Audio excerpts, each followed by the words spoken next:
What about, you're an OBGYN. Yes. There are terrible stories of women who are giving birth in the street, who, I think there's something like 180 women per day give birth. Apparently 15% of them, I think that's the number, are unlikely to do well. Yes, that's correct. Tell me, what is the situation today for women, pregnant women, and the babies they deliver?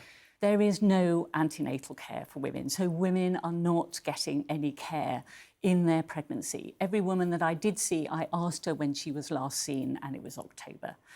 They're not getting... anemia is a real problem in Gaza anyway. It's about 50% of people are anemic, even in non-war times. They'd had no supplements, and the women I saw were really severely anemic. Now, if you are anemic and you bleed at the time of your birth, you may die because you haven't got the reserves. Women, there's a thing called vulnerable women, and in humanitarian crises situations, women become especially vulnerable.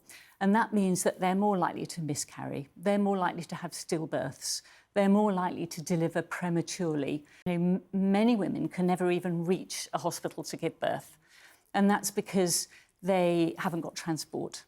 There is no electricity. It's dangerous. They might be entering, you know, a hospital that is surrounded by conflict, by bombardment. It's not safe for them to move.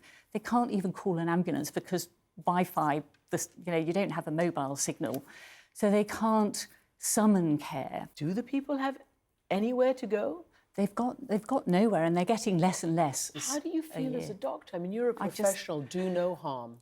I just feel desperate. I also feel ashamed and shocked that we're doing this to fellow humans. My whole career, my whole reason for getting up in the morning is to, corny as it sounds, to go and help people. I mean, the obstetrician that spoke to me this morning said, they have got people everywhere giving birth in the corridors and in the halls. They haven't got staff to deliver them. They haven't got capacity in theatre to do caesarean sections. Babies are going to be asphyxiated, are going to die as a result of not being able to deliver mothers in a timely manner. They also said their neonatal unit is full of infection.